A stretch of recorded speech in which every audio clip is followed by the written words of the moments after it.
This is what you want. This is what you get. This is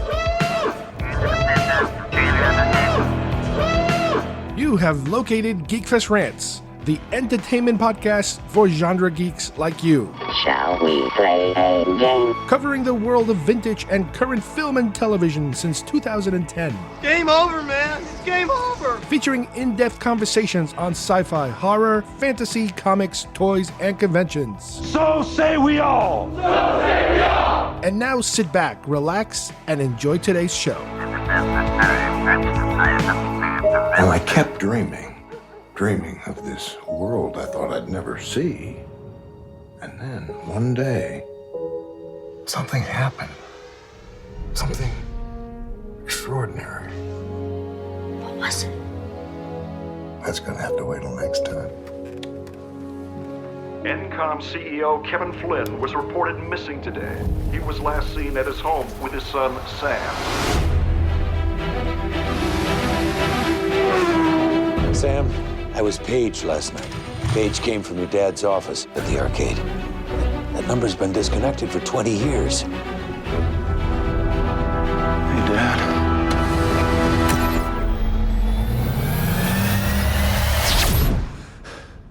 This isn't happening.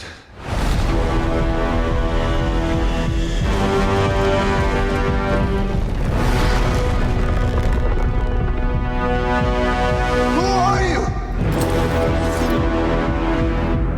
Dad. I'm not your father, Sam. I'm very, very happy to see you.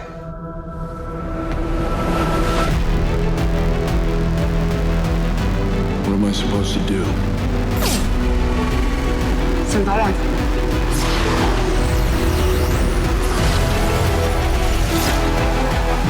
Your father was the creator. Where do I find him? Make it there alive, and he'll find you. Here they come!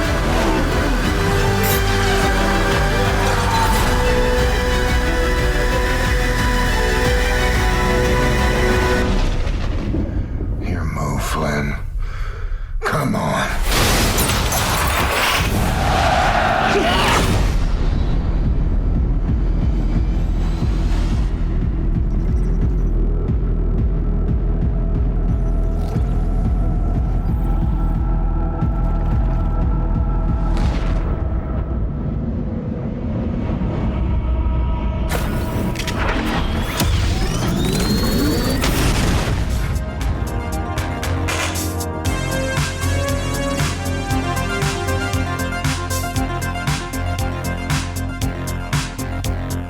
Hi, everybody, and welcome once again to GeekFest Rants. My name is Carlos Perone, and today we are coming back to Disney, a subject that keeps kind of growing and growing with its acquired properties.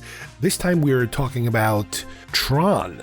Not so much the movie, but the ride that finally opened at Disney a number of months ago. And I'm going to talk about what it was like, how it compares. Luckily this time around, I have our show favorite James joining us, who is going to help us kind of compare it to the Disney Shanghai version. You see how those two stack up against each other. You know, what are the similarities, what are the differences? And we're going to talk about some of the innovative new ways that they made this ride a little more accessible to visitors to the park. And then we jump over to the Indiana Jones retro action figure line. Again, keeping it in the Disney family.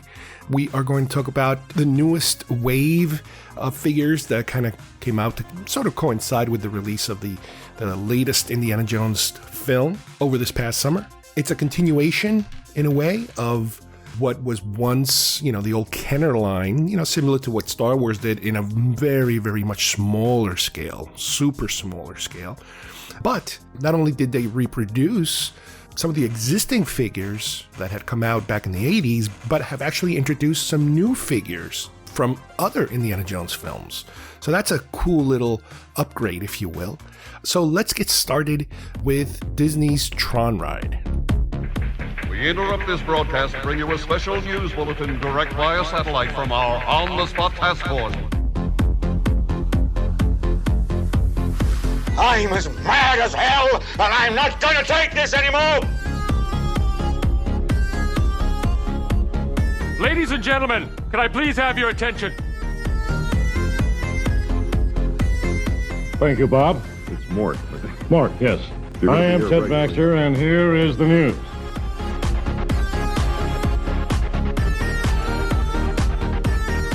Okay, joining me again, I have James once more. Say hi, James. Hello, hello. Well, we're going to hit our first subject, which is Tron, specifically the ride at Disney. Now, a while back, I believe James already talked about his experience because the Tron ride premiered in Shanghai a couple of years ago, and it slowly made its way here. And finally, they had it, and finally, I was able to experience it. And it took me a while because I think it premiered here in sometime around April. They were doing some of the test runs and that sort of thing.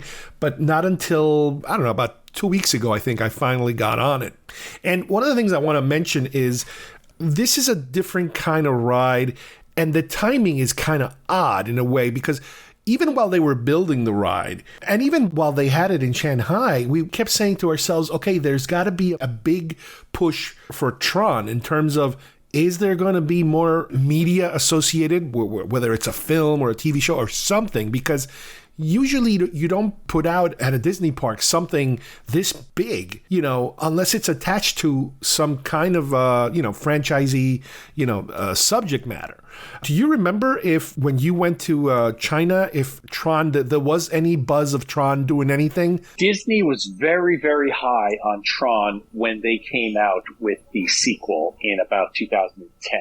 Oh, yeah. Think after that. And it actually made money and it got good buzz. It just, in hindsight, it didn't have legs. But it did do well at the time. Everybody was very excited about it. I think the planning going into Shanghai Disney, which ended up opening in 2016, the middle of 2016 or so. Okay. So that gives it, the ramp up of getting things planned. Well, all over the Disney parks in America, there was the monorails were themed with graphics to make them look Tron-esque. And the same thing they were hoping would continue when they were planning as a feature ride for Shanghai. And that was the first place it was going to be, and then I guess eventually come everywhere else. So we had been thinking and hearing and hoping for years afterwards, but specifically within the first 2 or 3 years afterwards, that this director was going to have an opportunity to go another movie. Now, this was the bridge, the setup for the future, and then they had a plan. There was a Tron in about 2012, animated. I wouldn't call it cartoon. It was more an anime. Yeah. And it was great. Unfortunately, by the middle of it, things started petering out, and there was very little talk anymore. So they just continued with the theming in Shanghai because people did seem to like it in the world. It did have a nice following. Is it enough to have a major ride in the foreign park? I don't know, but it got me there. It got me to want to go, and it got me to go to Shanghai to ride it because it was one of the main things, the main reasons I went. I had the opportunity to be in China, and I made it, darn sure I got to see it. Well, the timing, the math could kind of work in terms of this one in Orlando was, I believe, announced in 2017, I think it was. And that makes sense because it was launched there. It was coming here. And if you recall, they had broken ground and they had gotten to a level of what we could tell was going to be something and where it was going to be. And they cleared out other things. I guess it was Autotopia that got cleared out and things like that. Then COVID hit. And I think at some point they didn't think COVID was going to go so long. And work continued a little bit because it was Florida, and Florida had its Wild West kind of rules. But at some point they shut it down now. And I don't remember if it was lack of money because of the parks being closed, even though Florida had some ability to get around some of the national type of rules. But it was shut down almost as if we didn't know what was going to happen. Is it going to be just an empty construction site for a while? And it feels like that put a damper on. Maybe it gave it a year delay, maybe more. I don't know if you remember. Yeah, that's the thing. I mean, like I said, if you add up the years and you have to subtract the COVID out of it, it took about 5 or 6 years for it to get here. If it started in 17 and now it's 2023, it was a full 6 years. So, maybe you add maybe 1 year of COVID delays or 2 years of COVID delays. So it took a while. So what I'm getting to is if it takes somewhere between 3 to 4 years to build a thing like this under normal conditions, then the China one, it kind of makes sense. They probably started sometime definitely after the last movie, obviously, and maybe around the time of the animated show, because that would bring you into the 2016s, with a completed ride. So even though it took forever and it felt like it also kind of stayed on track in terms of doing it. I remember going to the park, announcing it. I remember them clearing the space. I remember them showing us these 2 bikes that they had on display that people could sit on them and try them out. So they had something definitely in mind. And obviously, when you have the template of China, there it is. That's what the final product is going to look like. So that's what we get. Here's a loose likelihood of timeline. They announced Shanghai Disney in November 2010. Do you remember what month Tron came out in 2010? I thought it was later in the year. It was December, I believe. So there you go. So that was the big, hey, we got this fantastic new movie. It's going to be one of our premier rides in this new fantastic park that we're going to co-sponsor, et cetera, et cetera. It broke ground a year later in 2011, which is still within the area of, like I said, where the legs of the franchise were still stretching. They were getting around the world. They were planning the cartoon. So all that makes sense. And then officially, like I said, opening in the middle of 2016 goes exactly with what you said, if it takes 3 or 4 years. So you figure 2011 groundbreaking, it's like 2015-ish, maybe with some delays, get to 2016. There we are. Florida would have been exactly probably on schedule that way and probably would have opened much sooner had we not had any delays for, COVID and things like that. So. Right. And COVID also, keep in mind, it affected different things. Not only was it a matter of not being able to bring people into work, in a close proximity.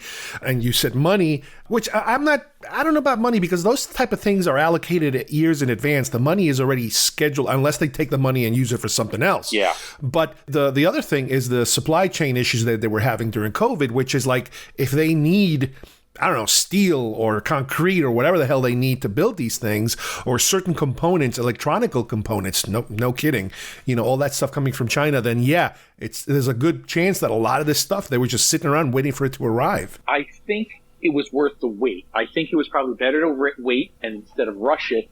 And that gave them some time, as we've heard and we've been hearing and have hope for a future movie, which may not be in the direction we thought it was going to be at first.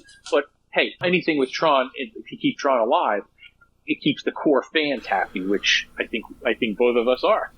Right. And during this time, I'm talking about after the animated show went away, there've been these little blips of, we're thinking about another movie. We're talking about it. We're doing this. We are currently in another movie is coming phase. We'll believe it when we see it, when we start seeing, people being hired. And I mean, there's some people attached to it already. We'll see if it follows through. So we're heading in that direction. So in a way, maybe we'll get it. And even if we don't, it's a great ride. So let me tell you about what I experienced, and you tell me if it matches what you have. Getting to the ride itself. And now, granted, in the Magic Kingdom where they put the ride in, it's in Future World. If you're familiar with it, it's right next to where Space Mountain is. Yeah. And the Land of Tomorrow, it's right behind it, right to the left of it. You just kind of walk off to the side. As a matter of fact, the store that is attached to Space Mountain, that's the store where they have all the products for Tron. That is like the main Tron shopping area. The gift shop is not attached to the ride itself. It's attached to a different place. But anyway, you go up this snaking kind of path where you're working your way towards the ride. So it purposely takes you through this snake kind of turns. And as you approach the ride, you see those huge canopies that during the day, obviously, they're just kind of whitish. That's what I was going to say. Were you on during the day or at night? I was there during the day the first time, but then I went a second time that I didn't get on the ride, but I just went there to take pictures, and it wasn't full-blown night, but it was starting to get a little dark. So the lights are on? They were starting to turn the lights on. It wasn't as great as pure, black night, because the lights really are cool at night. So I'm hoping to the next time that I get on the ride, I want to get on it at full night. This way I could see it, when you're in the outside part of it, fully lit up. So you're walking up this path, and one of the first things that you encounter as you're walking through the path, the rail is actually over your head. You start to kind of walk through it. And one of the things you encounter is 2 sample bikes that people can get on to see if they can comfortably fit on the ride. Now, the first thing I'm going to ask you about is if the Shanghai one has what this one has, and I found out this ahead of time because I knew that there were some issues. If you're dealing with people that are either disabled or big, like myself, I'm a big guy, they might not fit on certain rides. So, for example, I know that I already had issues a while back on Pandora, the Flight of Passage.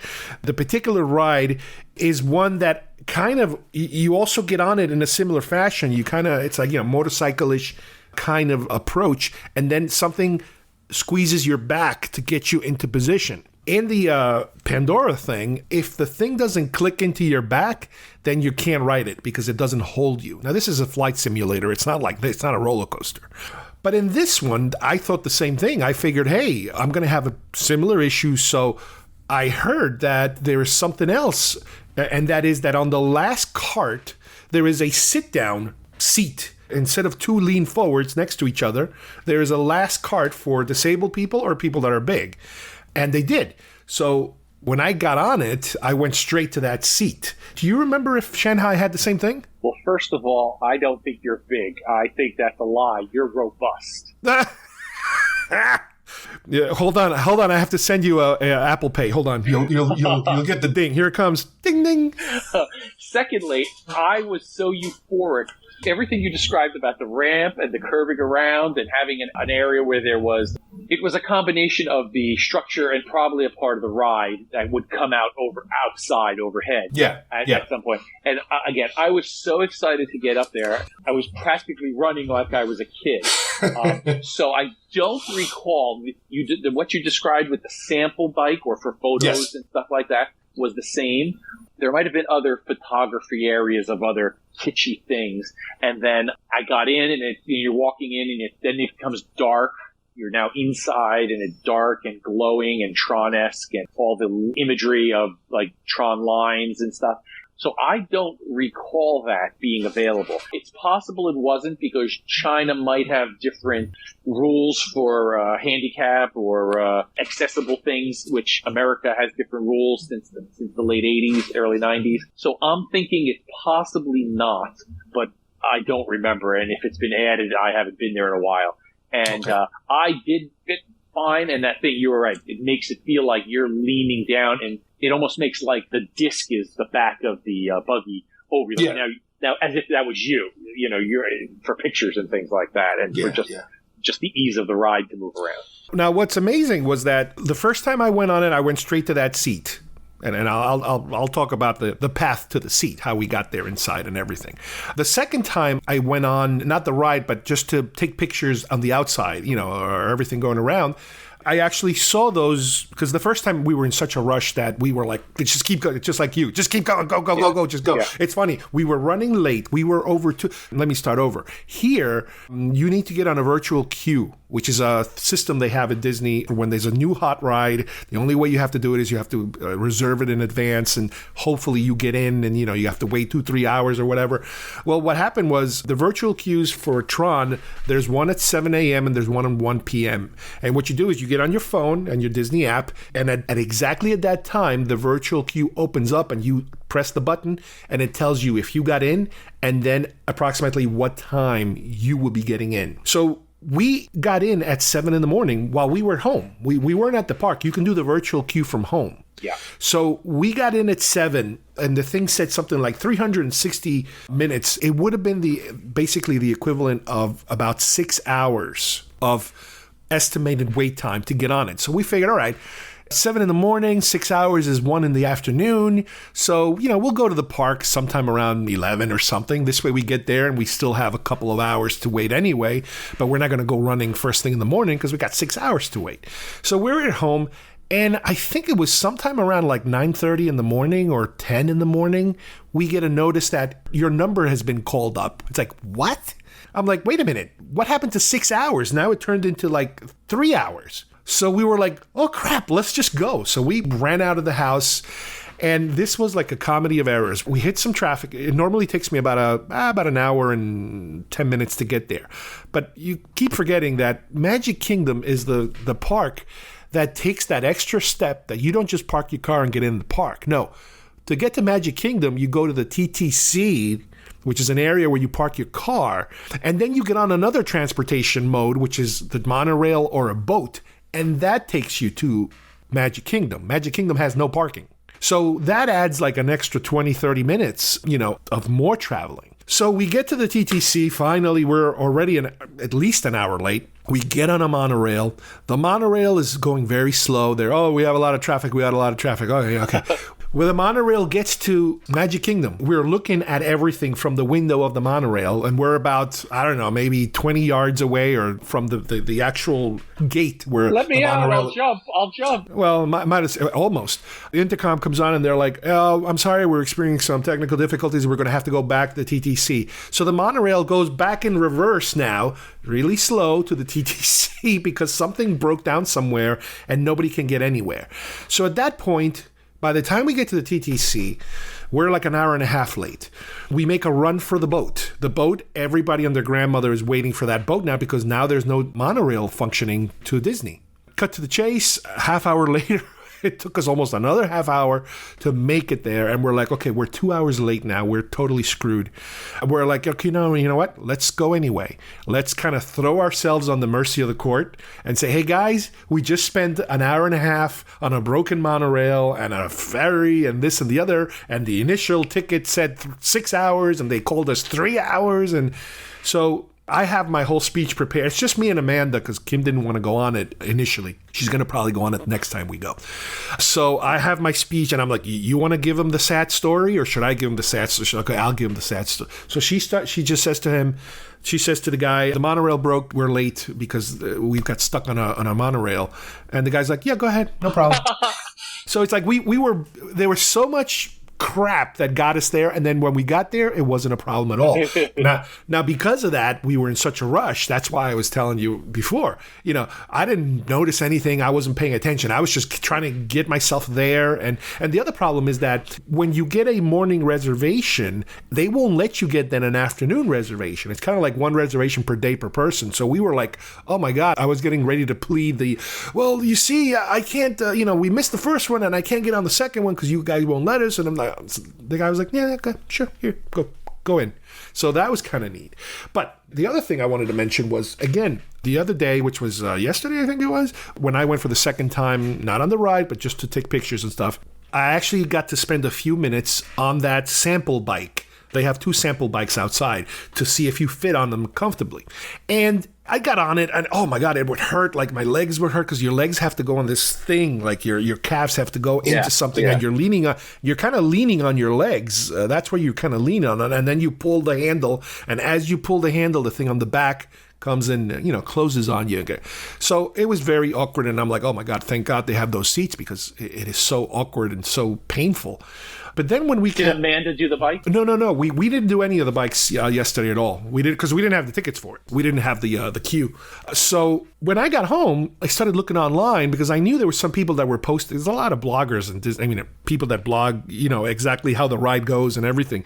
And there was one guy who, according to him, he weighs like 330 pounds, and it's like, okay, well, we're kind of in my territory there. He's more full-figured. Yeah. So he's like, I heard, and this was recorded a couple months ago when they were first opening, and he's like, yeah, I heard about the blah, blah, blah, and this and the other. So he's there standing at the sample bikes, the same sample bikes, and I didn't notice this. And he's explaining to us how when you pull on the handle, these steel rods come out of the bike itself around the bottom of your leg. and they kind of wedge you in there through the bottom of your leg. The back thing has nothing to do with the safety aspect of the ride. It's all about the legs. You're actually almost anybody can get in if they have this thing around their leg. As long as you can get that rod to go all the way under your legs, at a certain angle, then you're in. It's all about the legs. So you could be somebody who's big on top, but as long as the legs fit, you're fine. And that's why I kept thinking to myself, I keep seeing people on the ride and they lift their arms up and it almost looks like they're sitting up on a regular bike seat. Yeah. And it's like, well, isn't that like incredibly dangerous to sit up in the middle of the ride? And it's like, and then you think, oh no, because the back thing is not what's holding you in place. What's holding you in place is the legs. So next time I'm on it, I'm going to definitely go and give that a try to see if I can get my leg in there. Because if I can get my leg into the harness, then it's fine. Then I can fit in it. But anyway, so just like you mentioned before, yes, you walk in through that main part of it. And there are these neon-y kind of lights, Tron kind of lights. And it was a slow queue. We were probably there another 45 minutes, even though it was our time. We were there quite a while because there was a lot of people inside. And there was one section where you're waiting on the queue, and on the walls they have these pictures of the 4 or 5 or 6 color teams. So you have certain characters, not from the movie, they're made-up characters. That's something that I also noticed, that the ride does not necessarily use Tron Legacy material that is exactly Tron Legacy. In other words, you don't see any of the actors. You do see the bikes that kind of look like them, and you have other characters that kind of look like they could belong in Tron, but they don't use any like legacy characters. So while you're snaking through that queue, there's these huge pictures of all these different teams, and everybody, you're always the blue team. That's what they tell you. You're the blue team. But apparently there is a red team, and there's a yellow team, and there's an orange team, or whatever. You want to know something? None of that makes any sense to me, because everything I listened to was in Chinese. And I'm serious. And besides the fact that it was in Chinese, so I didn't understand any of it, and it wasn't the type of thing that there's subtitles. I don't know if there's a queuing area where there was like video or something. Ours, there wasn't. You kind of just walk up, you get in line, then they put you into the sections of the bike because there's 2x2s. And so I didn't understand anything. If there was a theme, if there was a story to tell, I didn't hear it. And then I got in, I let that thing do whatever you said, and it closed on my back. And that was that. And so, wow. I think it's kind of like that's what people sometimes say, like when you get married, it's all a blur. You don't remember anything. Well, that same queue that I was just telling you about with all the pictures of the characters had these monitors all over the place, and there's a lady, a Tron lady, remember the what do they call them, not the angels, the sirens, with the little white eyes and everything, and she's telling you about, welcome to the Tron ride, and you're going to be experiencing this and blah blah blah blah. It's all in character type of thing, and you're waiting, watching it, and it's that's cool, it's neat. There was probably that, but I couldn't understand it. So from there, you go to a second room. Now, this room, from what I understand, and Amanda told me, something went wrong when we got on it, because this second room kind of went very fast and it got you in.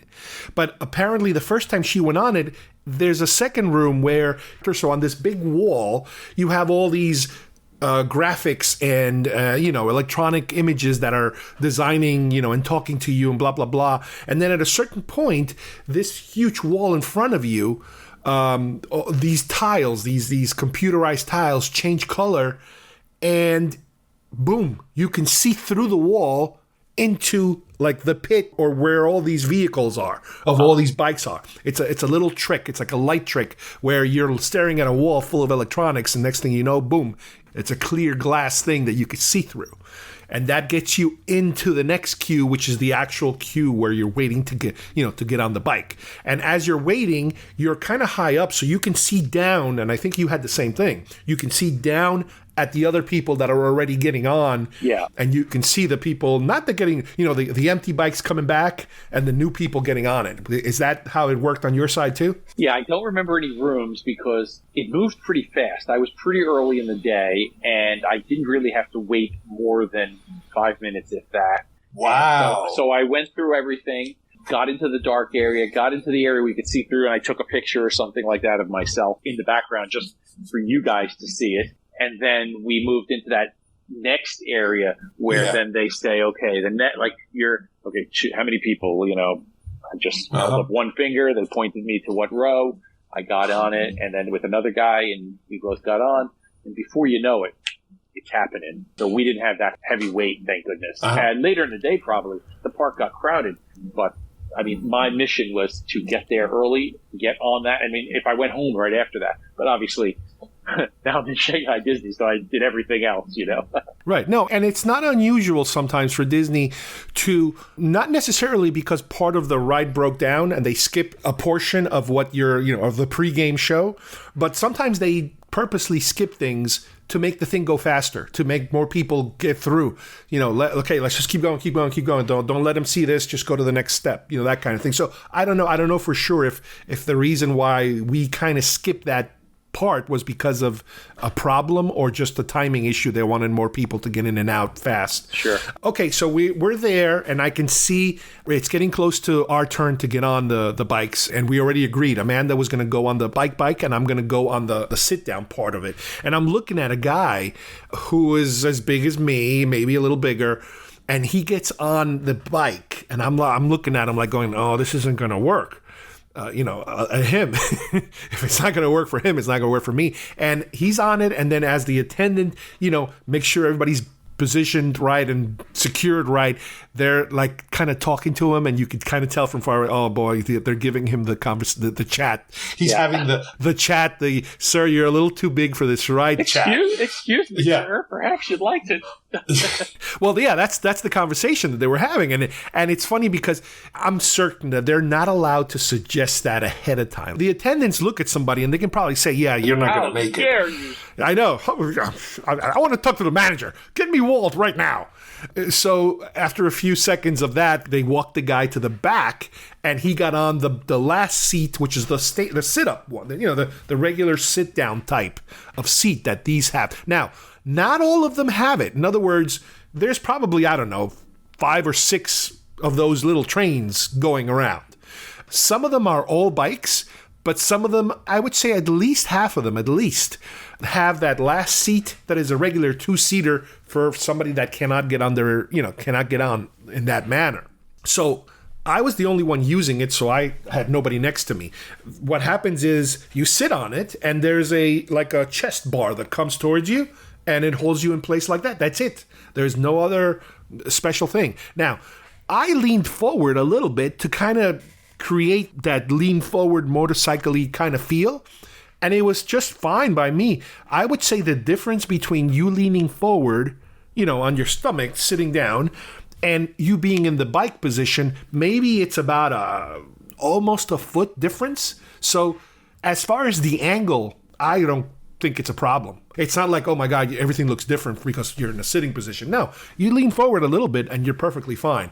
I loved it. It was, again, you're indoors, obviously getting on it. You have this huge start, this huge takeoff, kind of like a little bit like the Aerosmith ride. Well, that's what I was going to say. The template is probably Aerosmith, and then the theming is all different to make you feel like you're on a bike instead of a right. However, I still found it less jerky, and there's no corkscrews, there's no upside downs, there's none of that.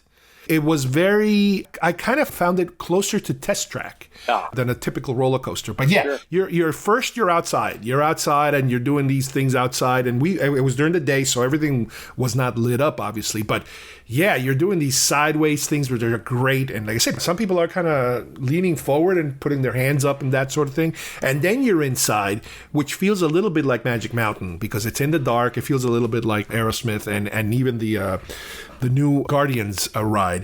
Indoor, you have all these neon-y kind of things and explosions are happening, and you might see some bikes being projected here or there, and that's cool too. It felt fast. It felt like you blink and it's over. You mentioned a team. I'm kind of thinking maybe there was another set of bikes that went at the same time, but I couldn't remember if they were just a mirror image of us or if it was another group who went at the same time. That I don't remember. So, but there might have been a race theme type of thing. Or well, it's funny. That's one of the things that we mentioned with the group we were with. That it's a shame they couldn't make it so that you have two tracks and they run side by side, so you can get that feel of racing against someone else. Yeah. But it's definitely one single track. That's definitely what you're dealing with. But yeah, I mean, it's a great ride. I would recommend it. I want to do it again. I want to try to do the other position to see if I can do the leg thing, if my legs fit in there. The only downside, again, it's that it's very short.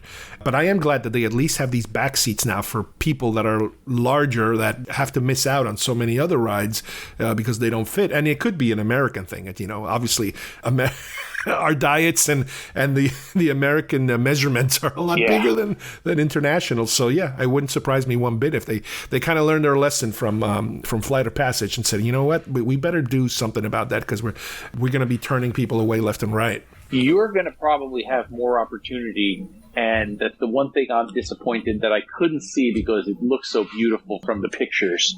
And the same thing with Florida as Shanghai is the night ride, and you'll probably have more opportunity for that.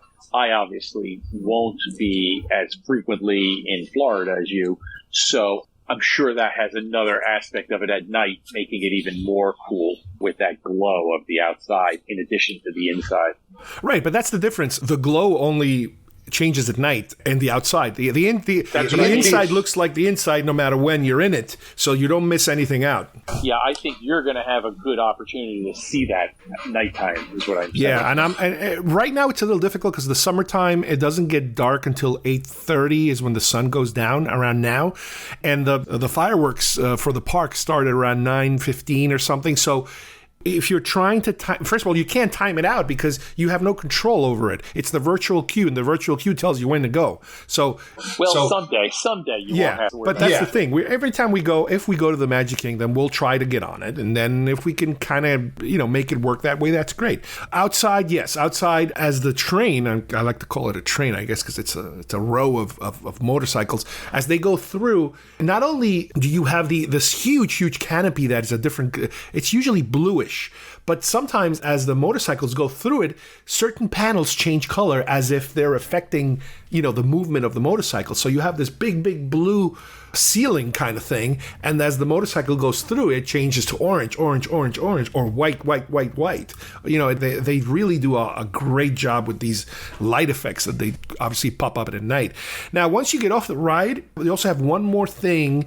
As you're walking towards the exit, as you're getting out, you do pass by a reproduction, I guess, of what a real bike of those things would look like. So in other words, this is not a ride bike, but what the reality of that bike would be. So it's a lot bigger, it's up high so you could look at it, and it's supposed to be like a movie prop, version of the ride. So that's kind of neat too that you get to do that. And it is unusual, that the gift shop for this is on a different building, on a different ride, but it's nearby. And they have a lot of merchandise.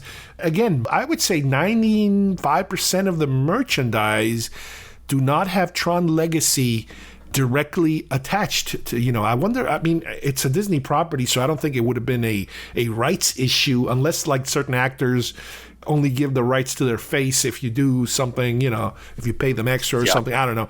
But there's a lot of like simple, typical Disney merchandising. It's smarter to keep it generic because it's already 13 years since it came out. So it makes more sense to keep it fresher than somebody saying, geez, that came out a long time ago and they're still selling it. People are silly sometimes. One thing that they do have that I think they kind of learned it from the Pandora side. In the Pandora, they were doing these customized faces for these figures that they were selling for the Na'vi. Here, what they have is they'll scan your face and they'll put like a little video holographic image of your face on those 12-inch figures. Interesting. So it's super expensive, and they also have these reaction type, like the old ones. Yeah. They've been modified, so I think the old ones, was it Tommy or something like that? I forget the name. Yeah, they have been modified, so they are slightly different, but it's exactly the same size, all the different colors and all that kind of stuff. So you do have that too as something you could buy. they're a little too expensive. Each figure, I think, costs like $20, $25. The motorcycle costs something like $60, I think, dollars, or $50, $60, $70. They're way, way overpriced. And all I got was, I think I got like a magnet to put on our fridge, and nothing fancy. But that was our experience at the Tron ride. It just occurred to me there was one other thing where you saw what would be like a prop bike from the movie. We had a buggy basically representing like the one Cora rode in. Oh, that's cool. So we couldn't go on it. It wasn't that type of thing. You got near it and probably for photo opportunity and things like that. And like I said, there might have been a bike situation too, but it's been a few years too, so I'm a little unclear what everything that I saw. I tried to take pictures, but I was just so excited I didn't get as many as I hoped. Very nice. All right.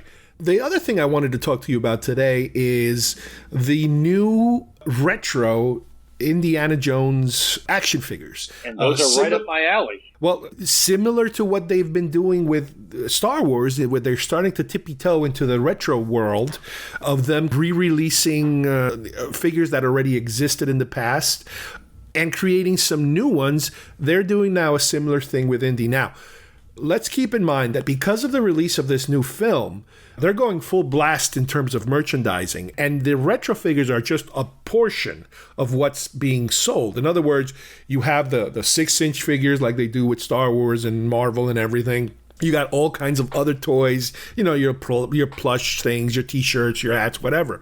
But within this thing, they've released a couple of waves of new figures that you can either add to your existing collection of your older ones, or you can just substitute them all if you never had them in the first place. But let's just briefly go over what existed in the past, because Star Wars the Kenner line lasted 5, 6, 7, about 8 years. But the Indy line must have lasted, 1 year? The original one? I would say let's say it lasted 2. And we're being generous. And that was that was maybe 18 months. And I kick myself. These were right up my wheelhouse. I love the Kenner Star Wars. I have all of them, and many of them are still packaged. But I even bought the retro line when they came back out. A lot of people derided it. A lot of people were angry about it. I like the idea that they did that, as long as they were putting some newer or interesting things too, which they have. Everybody's got a complaint about something, but I liked it. You liked it, I think, a lot of them.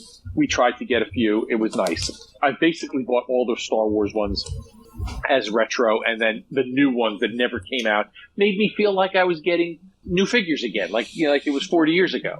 But Indy, I guess I was just buying too much Star Wars stuff, and the money only goes so far. The only figure I bought of Indy was Indy.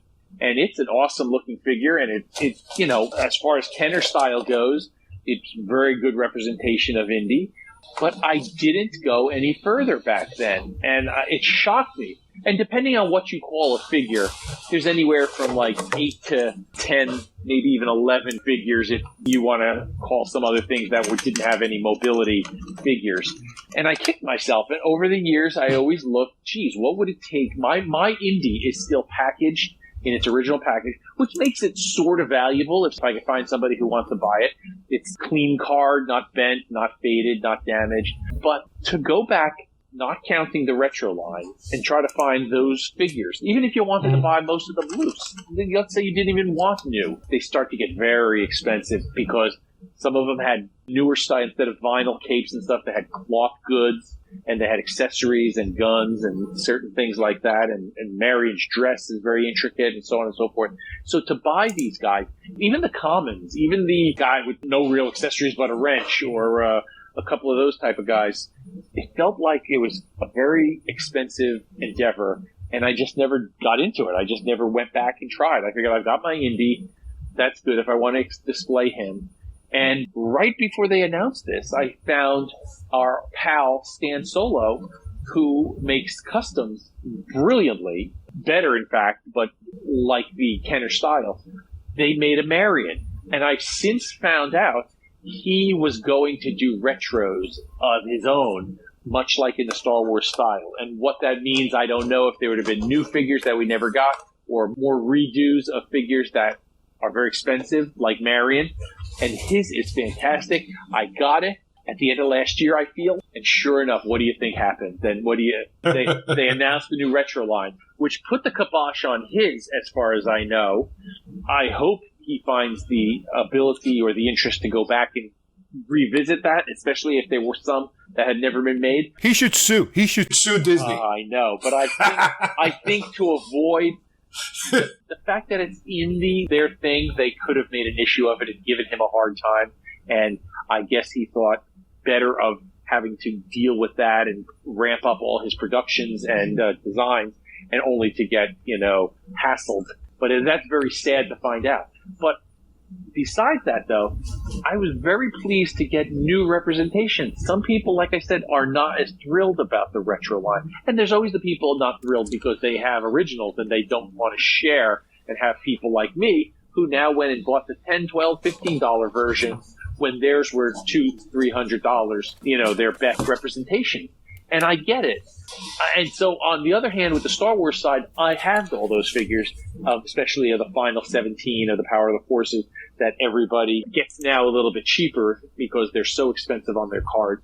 But I was very, very happy to see that they were making a handful. They didn't go crazy, even they went less crazy than the Star Wars lines. 5, I think, they made. And then they announced there would be some from Temple of Doom and from Last Crusade. And I assumed they would continue to, if they sold to maybe Crystal Skull and maybe this Dial of Destiny. So I found everything. The hardest ones to find were Sala from Last Crusade and Henry Sr. I'm still looking for those two. Well, it turns out they were delayed in America, and I don't know if it was to tie in closer to have product on the shelf for the new movie coming out when people went to look, because they're also selling crazy amounts of other Indiana Jones figures. That line was special, but, over the years, there's been other versions of indie figures, some basic, some very elaborate when it comes to the Hasbro versions in the 2008. Most of those, however, because the movie wasn't so great, didn't sell. So they're hard to find. Some of them, it's got its own legend to it. But I was so excited to have these. I've displayed them in a row. It was just, I like, and I think you do because we've done so many shows on it, I like the Kenner style still. I've bought other figures over the years from the Hasbro line of Star Wars. I bought, I think, all the indie figures from 2008, even the ones that were rare at the very end because they couldn't sell them and they eventually dumped them. I think I got those. I can't remember everything anymore. It's been so many years. But I love the Kenner style. So while I can't buy all the Kenner styles again, if they did these retros for a further amount of figures, I would be just as in now as I should have been back then, just like I am with the Star Wars ones. I can't display my Star Wars ones because I have so many of them, and they're boxed and bagged and packaged and protected. But I don't feel any worry displaying the carded retro versions of Star Wars. And now I've done the same thing with Indy. Like I said, I had to have them all now. I had to have one of each, and I finally got Henry and Sala from a company in Canada called The Bog. Great company. Check it out. I was worried coming from Canada. Are they going to come in a diplomatic pouch and be all crushed? They sent them so well protected, and that was it. So I got them same price basically as what it would have cost to wait for Target, because I think they're Target exclusives, most of these. Many of them I got from Amazon, actually. They had a jump on it, and then I got a few from Target and a few more from Amazon probably, and then, like I said, that company, The Bog. Check them out because they were really great and fast, and I love the designs. I love what they did with the new ones that they never made before, and they fit in just right. Now, let me say, as a fan, I get what the collectors are saying, but I think you've noticed this from the few you have. They're either slightly different, less detail, maybe slightly shorter or slightly different in terms of packaging. So there would be you're a collector, and you held an original 1982 figure up from that line to the exact same one from the retro line, I think it would be discernible enough to know. Now, there's always people who don't check, are more easily fooled for whatever reason. Obviously, if they're carded, the cards they're totally different. They have that same look and feel, but, the packaging is different, and it clearly looks like it's a modern date of things. Now, if people want to go through that whole charade of recarding them on old cards that looked like they were then, well, you've got to be diligent when you're talking big money like that and hope you don't get fooled, because it should be clear enough in terms of how these figures are presented that they're not the exact same ones. They're more retro style. They're in the style of the old ones, but not meant to be exact duplicates. And there's been plenty of other shows on YouTube that people have tried to show you the differences in what's better or what's not better. And, I'll never open mine, so I'll never know. But I'm very happy. Well, what I remember was that I did get a few of them originally when they first came out. And one of the things that are different is that when you compare them to a Star Wars figure is that these guys have a little more articulation. There's knee articulation on the Raiders figures. You can actually bend the knees. And with certain figures, especially the Indy figure, it has a spring-loaded arm, so you can kind of have him, hit somebody over the head with something or whip out the gun or something like that. So that is something that I guess they were trying to kind of differentiate themselves from Star Wars. As you mentioned, they did a lot more work with cloth materials, where Star Wars might have kind of continued a little longer and experimenting with cloth, but a lot of vinyl stuff with Star Wars. Here they went straight for cloth. So, for example, let me mention some of these characters. You have obviously the main Indy character, which, like I said, has that spring-loaded arm thing going on. The Cairo swordsman, which was a great character. Talk about you blink and you miss it. But they had that figure. They had a Marion figure, which is very similar to the one that they put out now. They have the Toth figure, the henchman. That was, again, this is original ones we're talking about. They had a Belloc. They had two. They had two. One that's wearing white that I never had before. And then they had the one from the ceremony at the end, which that's the one you got to order, and I did with the proof of purchase, that old proof of purchase thing that Kenner does. There was the mechanic, the bald guy, which is the famous stuntman that I think Roach, his last name is Roach. I never had him before. I never could find him. There was also an Indy in German disguise, in Nazi disguise. I liked, obviously anything with Indy was cool. It's like having another Han Solo or something like that. But again, that's another one I never had back then. I only had like 4 or 5 of them back then. There was the Sala in the complete robes from the market. There was also, I mentioned the Belloc. Mine was a mail order, but apparently they also did put out a carded version of Belloc. Toward the end. Then you can buy the horse. I never had the horse, the white horse that he rides on. And then there were a couple of play sets that some included another figure. So, for example, the map room came with an Indy that he is wearing robes, kind of like Sala, where they're hiding, they're disguising. So that was a way of getting that particular figure. Then you had a Streets of Cairo set, a very small set that included the Monkey Man figure, the guy that has the eye patch, a little tiny monkey, and a little tiny, it's called a crouching Marion. It's Marion kind of crouching. That's what I was trying to say. That it's some figures, it's barely a figure, but it's a sculpture. It's more of a sculpted, non-posable figure. They also had the Well of the Souls. Now, this one didn't come with any extra figures. It came with an ark, which was kind of neat. And then the last item that I remember that they had, that I've never seen, this I never saw in the store, is one of those convoy German trucks. Yes. It also came with no figures. So you could kind of recreate the fight, even though you have no Nazis really to put in there, other than some that don't even belong there. And the only other thing that you could add to this that we're not really talking about today, but because we've talked about it in the past, is the 12-inch version of Indy. So that is your original figures. And as I said, I only had maybe half of them. I never... I was never... It's not that I didn't like them. I don't think I saw them. I think they were a little harder to find when you got into those next levels. They didn't penetrate as much as Star Wars. They didn't have that crazy of a reach in terms of making it to all the stores. Now, you mentioned before the differences in the figures. Well, the differences in the packaging, I'm looking at the packaging of the retro one. And another thing to mention here, which I think you might have mentioned it too, or not, is that for the Star Wars ones, they have a huge sticker that says Retro Collection or something. These Raider ones don't have any sticker that say that. The Raiders ones, if I'm looking at the cover right now of the card in the bubble and everything, the main difference between the original and this one is that the original one has a little thing in the front that says products included, and it talks about some of the things that they have on the product. This one does not have. The new ones, the retro ones, don't have it. They also have the thing that says ages 4 and up on the top right. The new ones don't have that. The new ones have a warning, choking hazard. Then on the top left, the new ones have a 4+, which is there's your age range. The original ones have the number, like the SKU number of manufacturing. The old ones also have, and I don't know if this was a sticker or if this was built into the card, the Belloc offer. The little red stickery looking Belloc head that says 5 proofs of purchase. And the sample of where you can see Indy doing the gun draw for the arm action is a little bit to the left in the original card, so you make room for the Belloc thing here. That's all the way to the right.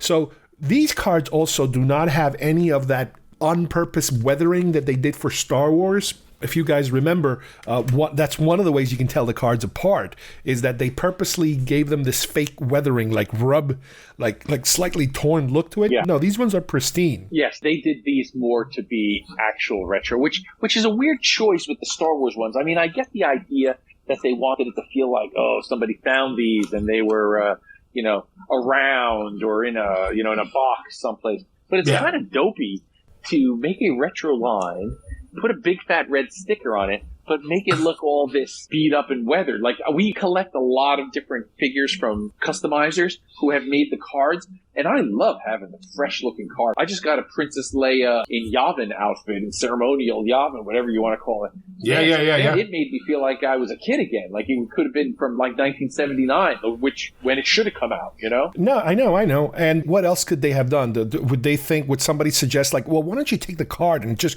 crush it completely? And we're going to give it a real, like, oh my God, this card just fell off of a truck and it got run over by a car. And here, fans, deal with this. How about the crushed bubble?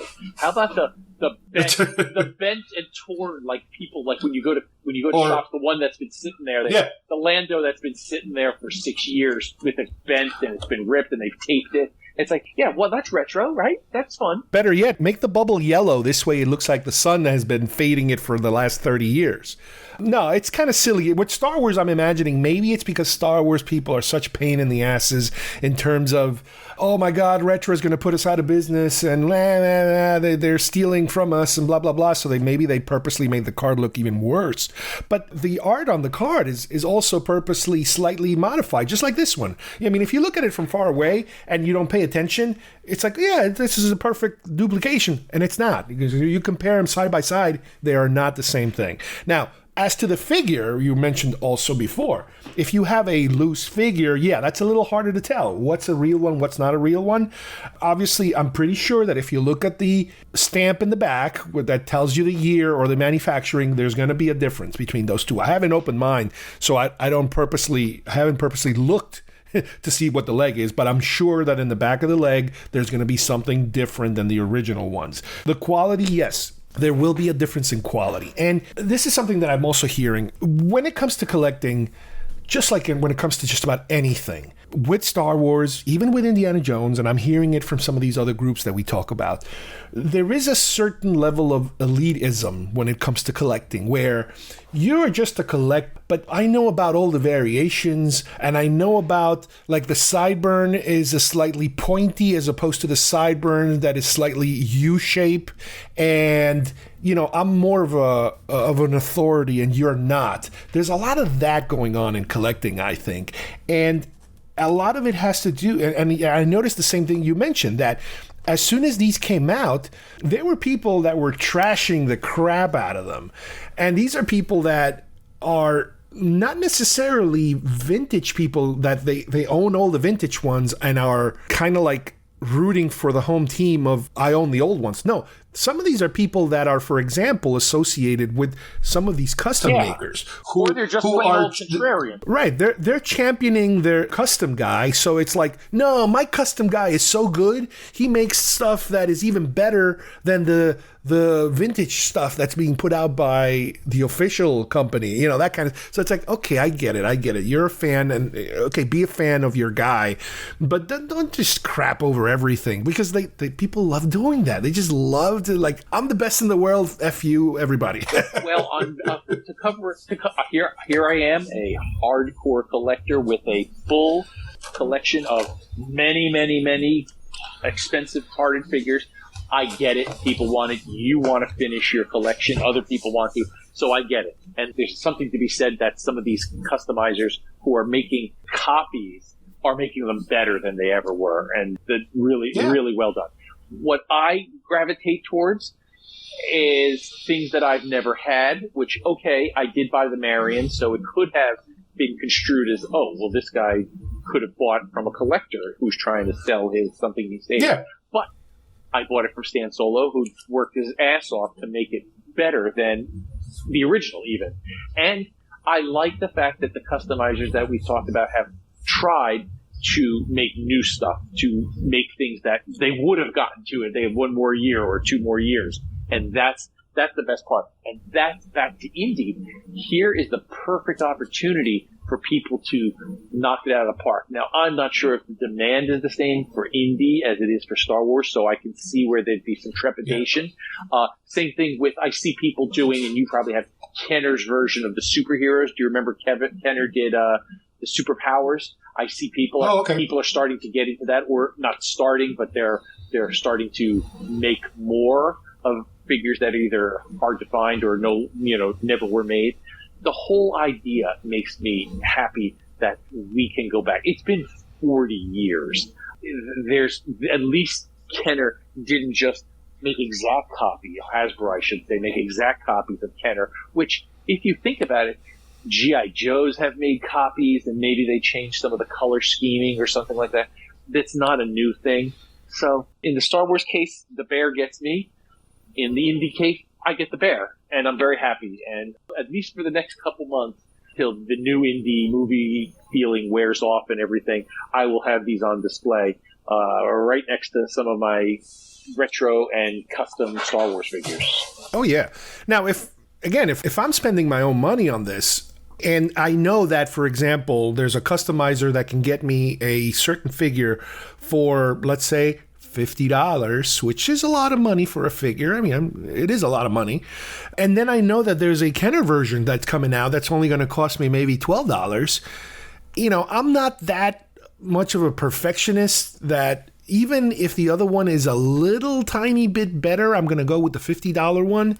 I doubt it. If I know it's coming, I will wait. But yeah, if we knew exactly what was coming, and if everybody knew exactly what was not coming, that's the trick. If you know for a fact something is not coming, that's the type of things that these customizers, have to make, because that's what people are going to want. With these figures, yes, they've only put out a few, not too many, as you said, the ones you mentioned earlier, and it limits the collection up until Last Crusades. They didn't touch at all Crystal Skull or the new movie, The Dial of Destiny, with the vintage side. They did touch them plenty with with the 6-inch ones. And I have a feeling, and I'm not going to say why, depends on your point of view, they probably aren't going to get into the newer 2 movies, and they might not go any further, because I don't know that all these are selling like gangbusters. I probably bet you people are getting the indies, but I have a feeling there's going to be a lot of Salas or, German soldiers sitting on the shelves, and they might not want to take that chance. I don't know if they have a second wave. A second wave would be great. I have 10 so far. I think that's about what they put out. 10 seems like a good number to get your toe wet again if you never got them the first time, or if you had them and they got ruined.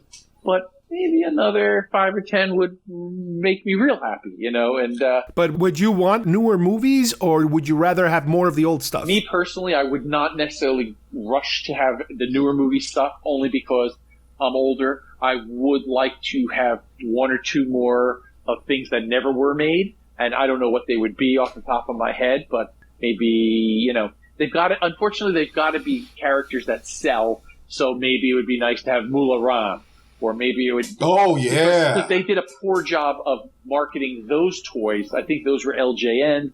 They were a little taller. They were more like 5-inch rather than 3 3/4, or maybe they were 4-inch, and they were a little beefier. So they really weren't compatible. People liked them. Yeah. They made an indie figure that was like a Disney Park exclusive that people went crazy over in terms of its presentation and a lot of accessories. But again, that was available from the Disney parks, or if you were able to go to a Disney store at the right time, the moon was in the right orbit. So this, and unfortunately, the 08 versions kind of failed a little bit. There was a little initial excitement, but they kind of pooped out too because the movie didn't have, as much excitement in it for people to keep going with it. So this is, as far as collectors go, make the cards the same, make the Moolah Ram, make Elsa, make maybe, what's his name? Dietrich, I think it was, or somebody like that. Or Willie. They could make Willie. How did I forget Willie Scott? Of course. So maybe you have 5 easily to get to, 6 if you want to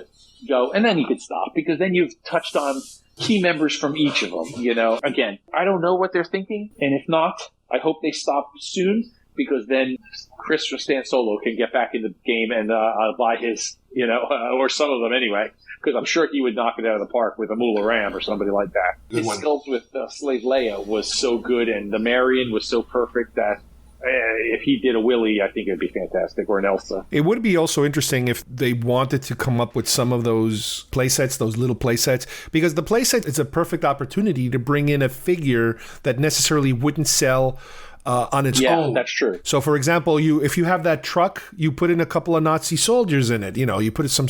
Hard to market a Nazi these days. Yeah, well, you never know. And the funny thing was that I think if I remember right, I'm looking at the picture here, they did.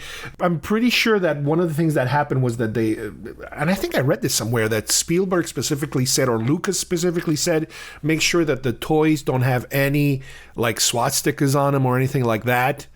And I'm looking at the truck. There is you couldn't tell it's a Nazi truck. And there's no really Nazi characters other than Toth. And he's just not wearing anything that's uniform. There's no uniform related thing. He's just got that leather outfit, which can't really tell what it is. But I think that was one of the speculations. A redo of toys would be harder. I think it's easier to put figures on a peg than it is to then have trucks or cars or vehicles. And of course. As we've seen, Star Wars has pretty much stuck with just the figures, except maybe that a couple box sets that they did, but they haven't gone and said, "Oh, we're going to do a retro land speeder," which that's so easy. It's an easy mold. You know what I mean? But they're not going to do that. One additional thing I'd like to add, and even though we're not reviewing 6-inch figures today, is that part of the new wave of Raiders merchandising, and again, let's keep in mind that Raiders is not Raiders. It's Indiana Jones and the Raiders, because they've rebranded it years ago. Don't insult me. It's still Star Wars, Empire, and Jedi. I know. So it's Raiders of the Lost Ark. Yeah, exactly. One of the things that they did was release a lot of the 6-inch figures. And one of the things I noticed that it was around this time where I started to notice, not just the Raiders, Indiana Jones, that the 6-inch figures now came in a box without the plastic see-through. These are boxes that are closed, and this is part of an initiative that I think Have you heard that's changing? Hasbro. Have you heard that's been come Yes, I heard that. Well, let's go in order. The initiative was that they were trying to use less plastic so they could be more green, conservation, more green. Right. And they did it. And they immediately changed their mind at some point, because I don't know if people complained about it or whatever the reason, but it was kind of annoying that you could not see the product. You had a picture of the product and you couldn't open a flap or anything to look inside. And yes, as soon as you got them out there, they were already in the process of changing them out. So I wouldn't be surprised if we start to see the plastic ones. And you want to know why this happened? In addition to the collector saying, "Hey, don't mess with my collection," because I display them in a certain manner, there's the chance that unscrupulous people could open up a box as carefully as you could imagine and take out the rare one and put a common in, and you take it home and you may never open it, and you might have a box of rocks. Your dreaded brick analogy that still keeps you up at night. I told you, I did have that happen with some Lego sets. I took it home and it was filled with garbage and paper towels inside. It had a few things to make it sound like bricks, and it just so happened to be one that I wanted to build. It was a pirate set that they remade in like the 90s or 2000s or something, from the 90s in the 2000s. They remade it, and I gave it a shot, and I went home to build it. I'm like, what the F? I had to go back. I had to find it. Thank God it wasn't rare. Well, something like that also happened.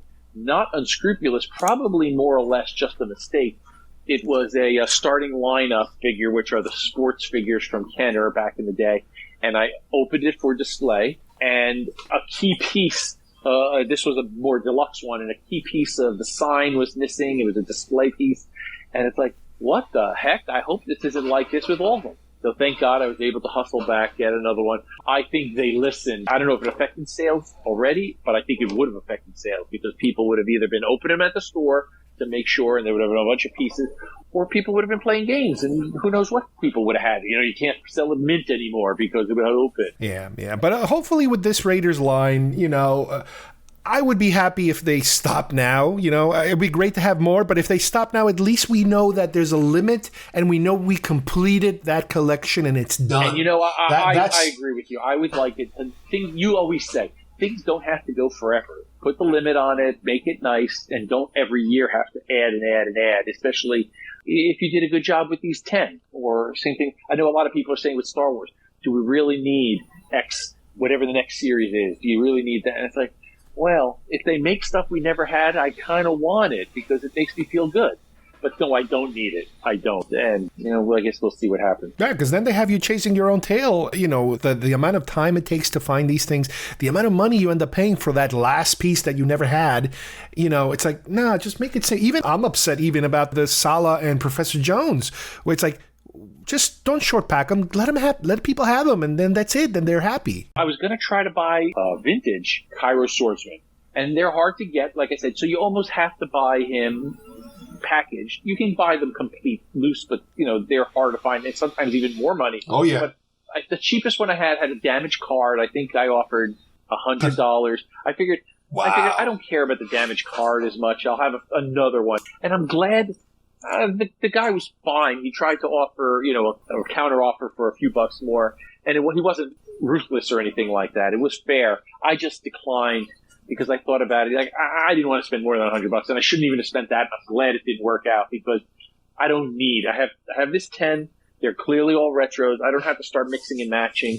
I know this sounds crazy. I may even ultimately sell my Indy, the original Indy, to somebody because they go for like 2 or 3, maybe even more, depending on how mint my cards, and everything compared. I'm looking at a website here. It says carded value, market value is somewhere between $700 and $900. Indy, the original Indy. Of Indy alone. Well, Indy alone. I'm definitely going to start thinking about selling it because you know what? I'm happy. It's sacrilege, I know, because there's real collectors out there who have made displays and they've collected their hearts out just like I did with Star Wars. But I can't just catch up. I can't catch up now. So if it makes somebody else happy to have an original, I think I would be just as happy to have the one I have. It looks almost the same. I've seen reviews, and it's good enough for a guy like me who never had any of them except Indy. And he's in a box, and I haven't seen him since 1982. Or I'm being silly. I have, but you know what I mean. All right. I hope you guys enjoyed today's show. I'd like to thank James for joining us. Nice to have him back every now and then. We talked about Tron, the ride, all the little differences and all the different upgrades, and finally my reaction to something like that. I've been watching this thing, slowly being built for years now, and I think they did an excellent job. A couple of last-minute items having to do with Tron. I know that one report was talking about how the writer's strike had kind of put the brakes on this proposed next sequel that they were kind of in the works. Very unusual because we were getting so very little information, and all of a sudden we hear, oh, wait a minute, the writer's strike, they were about to get started, but now they put the brakes on it. But hey, as of recording this, I believe the writer's strike is pretty much settled. Hopefully by the time I upload the show, nothing will have gone wrong.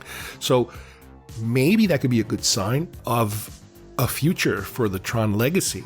And also, another thing about the Tron news was I read a little article having to do with somebody getting hurt on the ride. Actually, apparently the person had like a broken rib or something because of the way that they got into the ride and then pushed themselves in, like strapped themselves in, pushed very hard on it. The person was saying that, I don't remember if it was a man or a woman, but she was very thin and, having to lean on your stomach, especially your rib cage, and then being pushed in even further probably caused that injury. So far, I haven't heard anything about lawsuits, but the wording of the article and Disney seems to be very cooperative in what's happening in terms of trying to figure out exactly what happened and if there's any modifications that need to be done. And the person stating something that it caused her to not be able to go on a job interview or a career path that she wanted to go to, and is not going to be riding that ride ever again. Kind of gives you a little bit of a murky status of, will this turn into a lawsuit or not? I don't know. It would not surprise me one bit, of course. But I'm sure there's, a certain amount of risk that you take when you go into the park and when you ride certain rides, In my particular case, like I said, I'm glad that they have those special seats, because if you can't fit properly, you go to the special seats, and maybe that's, what not made not only for people that are obviously handicapped, one thing, or a little too big, a little too heavy, right? And maybe if you're a little too thin or too light, that could be another reason why, it's like the opposite problem, but with the same results. You would then just go to that back row seat instead of the leaning forward motorcycle, style. One other final item having to do with the Indiana Jones figures, because some time has passed between the time I recorded this and now, I was finally able to get those last two figures that I was looking for, the Professor Jones and the Sala figures. I basically ended up ordering it directly from Target. They announced that they were going to start taking orders, and that's how I ended up getting them for, regular price, I think $11.99 or $12.99, something like that. But ironically, as recent as about a week ago, they had them at the store already on basically clearance for $5.99. So, these super hard to find figures all of a sudden, ended up on the discount rack. So, yeah, it's unusual how these things happen sometimes. But anyway, once again, I want to thank James for joining us today, and we will see you guys next time here at GeekFest Rants. Bye-bye, everybody.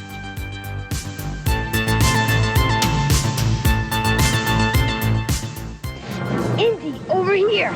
Indiana Jones, at your service, Toad. Ah! Indiana Jones and other action figures new from Raiders of the Lost Ark collection, each sold separately. Watch him, Cairo, swordsman. Yeah, watch my swing. Yikes! Ugh. All downhill from here, swordsman. You'll be sorry, Jones. Tricked you again, Toad. Indiana Jones, Toad, and Cairo Swordsman action figures, each sold separately from Raiders of the Lost Ark collection, new from Kenner.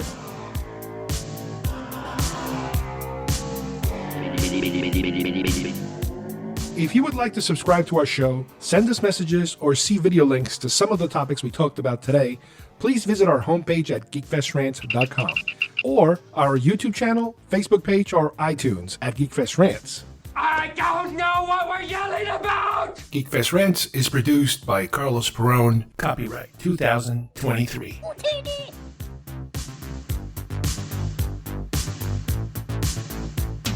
This broadcast is part of the IC Robots Radio Network. Visit icrobots.com for this and many other nerd/nostalgia related podcasts. You won't be sorry for long.